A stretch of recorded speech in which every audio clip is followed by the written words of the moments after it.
But my name is George Henry, and I was born in 1841 in the Azores, as were my parents. And anybody have an idea where the Azores are? No. I just was in school here. Come on. The Azores are islands that are located in the Atlantic Ocean just off the coast of Portugal.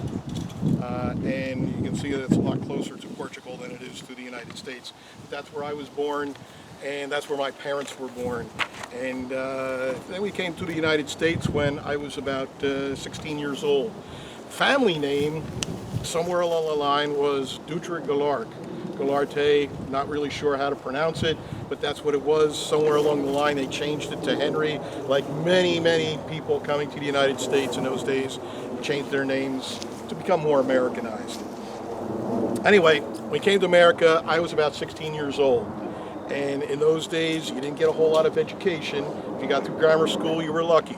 And at 16 years old, I became a sailor on a whaling ship. I don't know if anybody's familiar with Moby Dick, but I had nothing to do with that. But whaling ship for a number of years, sailing the seas and going all over the place. Well, why did people get whale? Why were people hunting whales? Whale oil. What do they use it for? Heating. Lights. Yeah, they didn't have electricity in those days, so you had to light up your home somehow. Candles, yeah, but whale oil was a lot better. So whale oil was pretty precious, and obviously after a few years, you found other ways to light your home, so whaling kind of went by the wayside. But in 1861, Civil War started, and being that I had experience on the ship, I joined the Navy. And I left in New York in 1833. I was 22 years old, and I sailed on the ship called the USS San Jacinto. That was named after a river in Texas, which was famous for the end of the Texas fight for independence when they were fighting against Mexico. Of course, the most famous battle in the Texas Revolution was the Battle of the Alamo, in which famous frontiersman Davy Crockett was killed.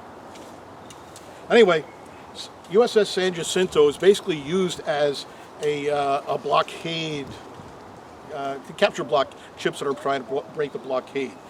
Because in those days, again, referring to a map, the South was fighting against us in the North, so we had to try and blockade all around here so that the ships couldn't go out and get supplies for the South, so that we could end the war a lot quicker.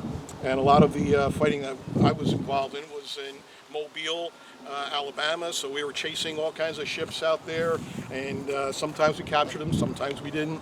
But then we got reassigned to the East Coast, where we had got involved in a couple of battles. And we were fighting especially against, I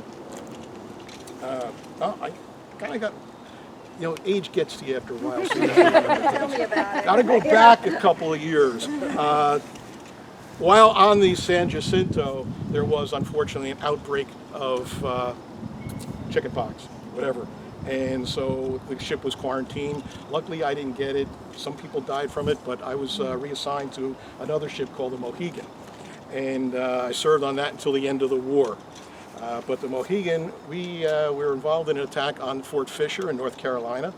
And what happened was we bombarded this. On Christmas Eve we started this, so we weren't very nice to them down there. We weren't giving them presents other than about 500 shells at the fort for 2 days. We didn't capture the fort, so we were reassigned to another area. So we attacked Beaufort, North Carolina. But we had to go back to finish the job at Fort Fisher. It was a part of a supply chain that would supply things to the Southern troops, and eventually we captured the fort in January of 1865, cut off the supplies to General Lee, and 3 months later he surrendered to General Grant at Appomattox Courthouse in Virginia. So basically ending the war. Very tragic war, as many of you know. Over 600,000 Americans died in that war. Many of them in battles, some of the most horrendous battles that we've ever seen in our history.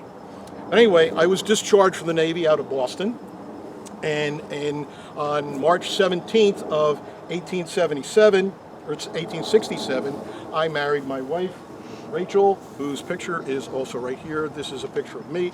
This is my wife, Rachel, and of course, March 17th, I'm sure a lot of you are familiar what day that is. Oh, I thought it was because I got married that day. Anyway, St. Patrick's Day, of course. But you can see also at the tombstones that my wife and I were born on the same day, a couple of years apart. So it made for some very interesting birthday parties. And also, I didn't realize, she was out of Philadelphia, and I didn't realize that I was actually, according to family lore, married into royalty, because her name was Tryon. It goes back to people in Connecticut, went back to people in England, and it turns out that somewhere along the line, I may be or she may be related to King Henry I. And he was a son of William the Conqueror.